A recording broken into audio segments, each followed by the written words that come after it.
be your host for today. Today was so emotional for me walking in this building. I haven't been to the Morris Isaacson in quite a while. And looking at the school, sure, a lot of emotion started running. Thank you so much for coming. I hope you will feel welcome. And thank you so much to Ukubu for playing such beautiful music. Drums are something that's very good for Black people. Most of us react beautifully to it.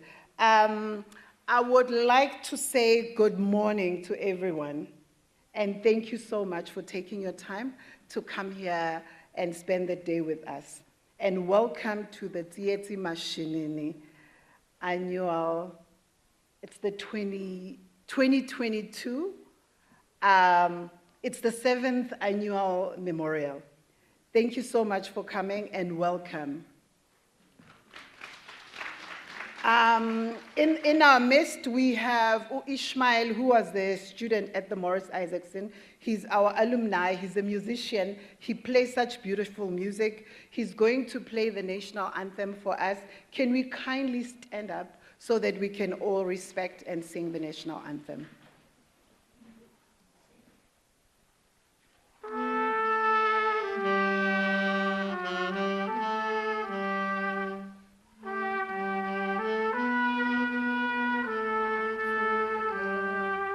Maluphakanyiswa uphondo lwayo, izwa imithandazo yethu, Nkosi, sikelela thina lusapho lwayo, murena boloka sitshaba sa Yesu, ufedise dintwale matswele.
Thank you so much, Ishmael.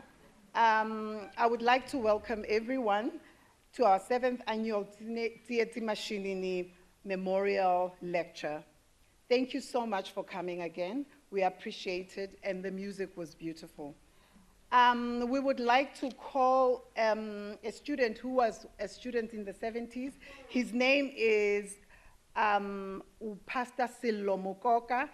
He was a soccer star at Morris Isaacson in the 70s. He's going to give us a prayer today. He's now a pastor. Can you kindly come, Pastor?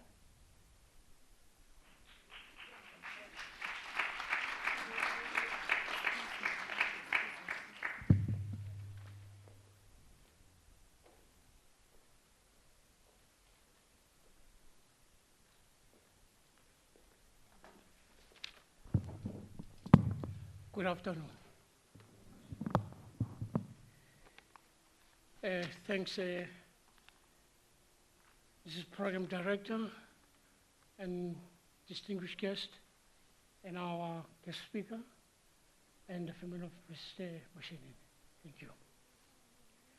Yes, kiniti ngwaneso You know, when I came in here, you know, there was that emotional thing that hits me in my heart.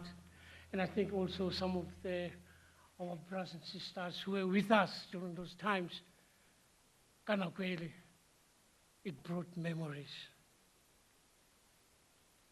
Shall we all stand and request our sister who usually Kanakwele are binela dipina kasifila pile ringatapelo. Thank you.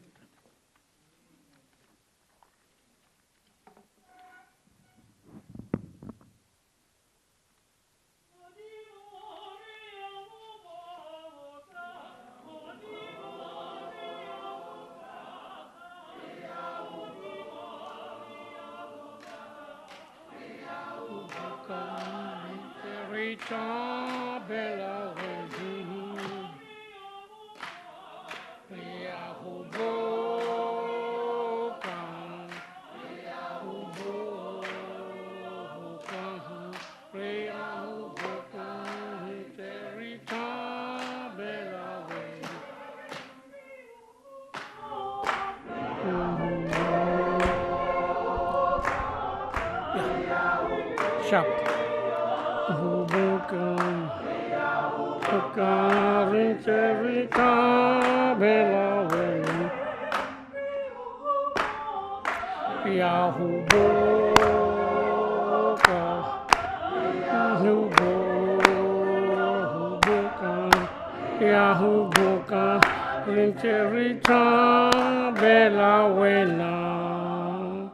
Thank you. Let us pray. God, Almighty God, all-powerful, all-knowing, all-seeing, we kneel before you, merciful, loving God. We bow our heads at the throne of your heavenly kingdom. Oh Lord, we plead with you and ask you to give us a vision and leadership that will steer us through these turbulent waters, COVID-19, killings, world conflicts, and wars. We pray that everything we do, our actions must reflect your love that resides in our hearts. You establish the order that governs us. Hear our prayers and give us peace in our time, that we may rejoice in thy mercy and praise you without end. Today, as we gathered here to commemorate the 7th Memorial Lecture of the late Tsietsi Mashinini, who, like your righteous servant Moses of the biblical times, Tsietsi led the student of this school, Morris Isaacson High School, to take to the streets to unchain themselves from the barbaric system of Bantu education and to seek a better quality education for all black children of South Africa. God, Almighty God, as we remember him, we too also remember those teachers who defied the apartheid system and laid down their lives to teach us to become who we are today. Father God, hear our prayers of the families gathered here before you. In mercy and love, unite all your children wherever they may be. Welcome into your kingdom our departed brothers and sisters, and all who have left this world. Remember, O Lord, those who have died in peace of Christ and all the dead whose faith is known to you alone. There we hope to share your glory when every tear will be wiped away. We remember our dearly departed from this world. We remember Principal Khaumatawate, Deputy Principal Mlokoti, Ntate Komkom, Ntate Lekgeto Senior, Tate Norman Malabane, Tate Piche, Memerim Kadana, Memahlo, Tate Khaise, Ms. Kosana, Mrs. and Miss Keiza Harvey, Mrs. Musala, Abraham Kuputitiro, Mr. Maboya, Mrs. Mutumi, Tate Mulupe, Mr. Mngube, Tate Musue, and Mr. Matala, and many others whom we have called upon to your heavenly kingdom. Lord God our Father, we humbly ask you to bless everyone in this hall. Bless our brothers and sisters and our learner students, Putanang Youth Trust, our distinguished guest speaker, Mr. Dr. Kagisho Maaroganye, and the family of Tsietsi Mashinini. We ask all this to Christ, your Son, who lives and reigns in unity with the Holy Spirit, one God, forever and ever. Amen. In the name of the Father. Amen.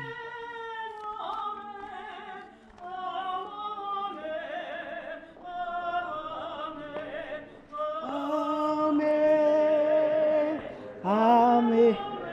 Amen.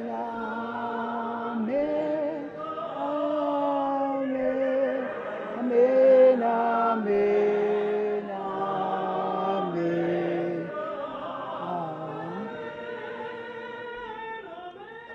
Amen. Amen. Amen. Yo siyabonga from the class of 76. Ekusibusiseni ngomkhuleko. Welcome to our guests, and thank you very much for coming. Matriculants are 17 and 18. When I think of me when I was 18, I was pregnant. I was a statistic.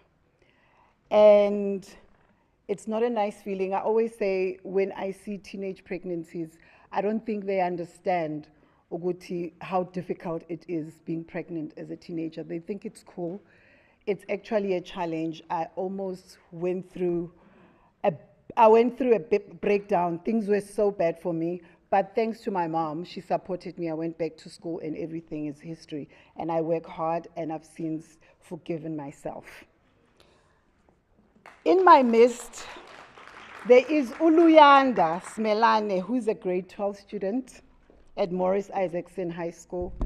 Can we please welcome her on stage?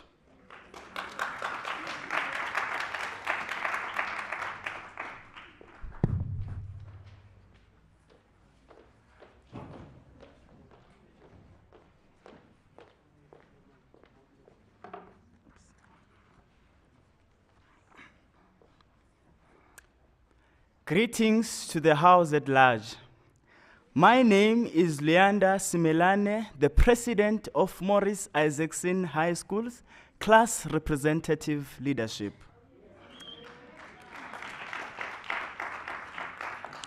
I would like to thank the program director, thank the principal along with the staff and the learners, the Morris Isaacson High School alumni, the Mashinini family, our keynote speaker, Dr. Maaroganye, those who are tuning in, all youth of our country, and all viewers nationally and globally.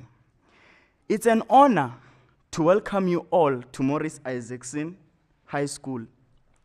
On this day,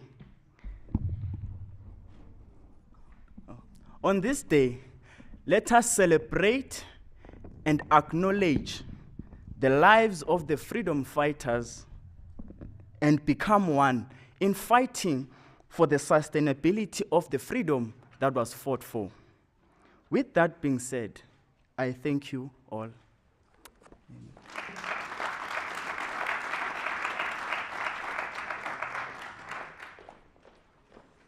Thank you, Luyanda. Being young is something so amazing. And I hope our young kids know and understand Uguti. It's actually a good thing. And the boys must be as responsible as the girls are always forced to be. What does it mean to be a good leader? To move in a direction that inspires others to make a change, Today we honor our 1976 youth leader, Tsietsi Mashinini, and all the 1976 youths that were young then. Thank you, I know you are. Tsietsi Mashinini and his brave efforts in standing up for Black people in a system that put them at a disadvantage. Not only language barriers, but unemployment and access to basic and decent living conditions. Let's welcome our youth leader from CWJ, Uthato Sidibe.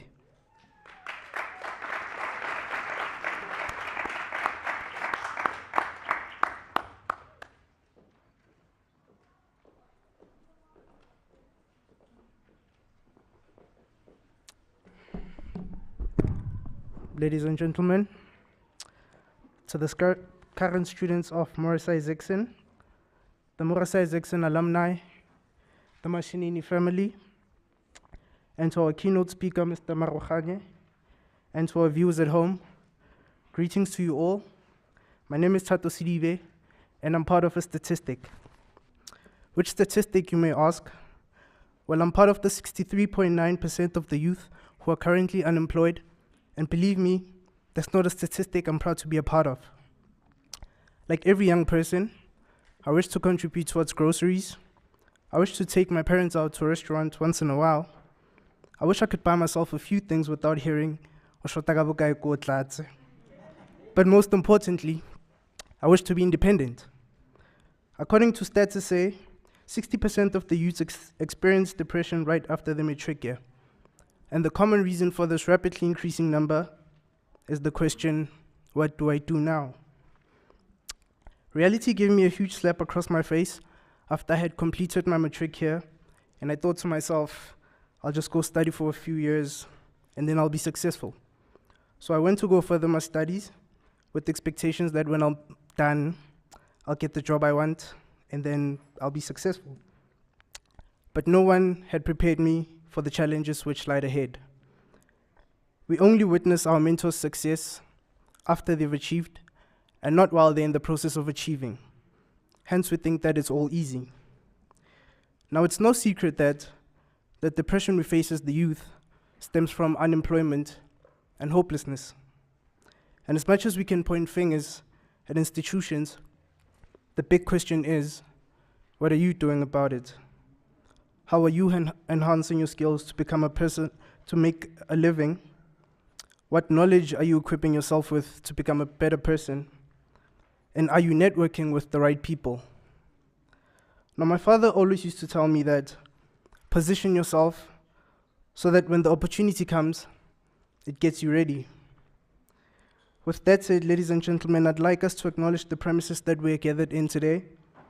These are the grounds that leaders like Tsietsi Mashinini and his peers risked and laid down their lives for a better tomorrow for us all.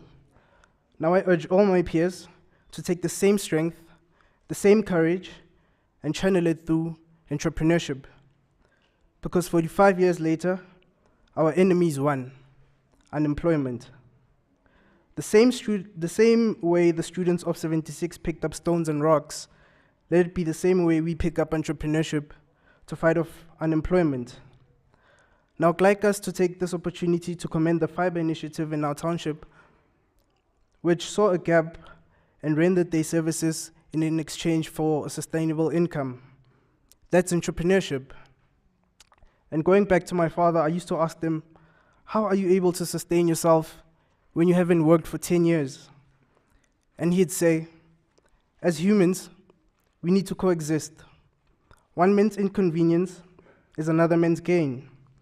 And I didn't understand this until one of his friends needed a minor car service, and because my father had equipped himself with the skill of fixing cars, he assisted him in an exchange for money. That's entrepreneurship. So whether it's a car wash, a spaza shop, or whatever business you want to venture into, I'd urge you to do it, provided that it's legitimate and lawful. Now, in closing, I'd like to commemorate the heroes and sheroes who came before us and who have now passed on the baton. May we keep running with it further, and may we keep making them proud. Long live the spirit of Tsietsi Mashinini, long live. Thank you.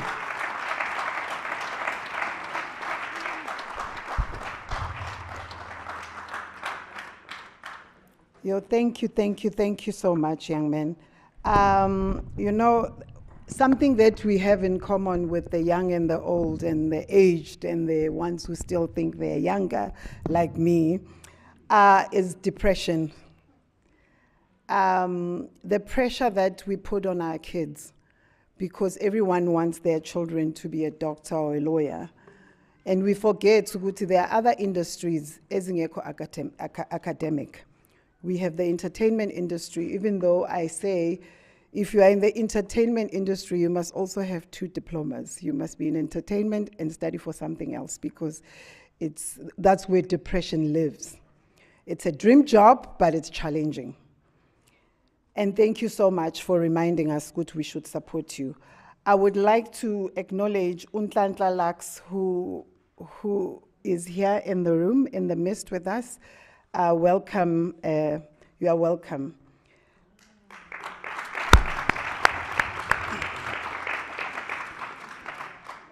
We have Upuseletso Lefakane, who is a representative from Phutanang Youth Trust, an NGO that has supported the Tsietsi Mashinini. I can't believe they've been with them for 7 years. When they started, they had nothing.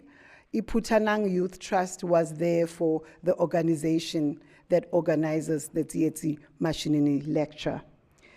Can we please welcome Upuseletso Lefakane?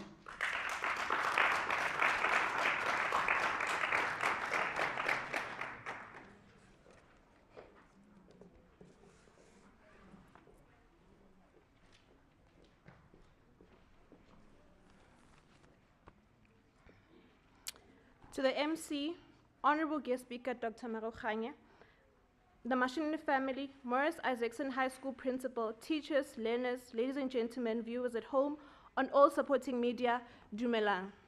My name is Puseletso Lefakane, a young female leader from Central Western Jabavu. I am thrilled that Phutanang Youth Trust has chosen me to represent them today. This is an organization that was established in Jabavu, Soweto by individuals who saw it fit to establish an organization that will empower, uplift, inspire the youth and the community of Central Western Jabavu. This is through programs and initiatives that addresses socio-economic challenges in and around the township. It was in 2019 when I got introduced to Phutanang Youth Trust. I came in seeking for funding to pursue a dream that I had of attending a United Nations conference in Malaysia, Asia. My request for assistance was received without hesitation. Not only did they assist with funding, but they went beyond to empower me with their progressive programs and initiatives that truly uplifted me to the young woman that I am today from Central Western Jabavu. Ever since that day, I have been a part of the Phutanang Youth Trust family.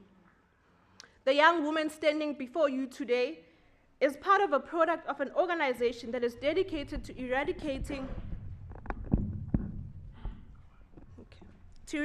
the vicious cycle of poverty, unemployment, hopelessness, and mental issues.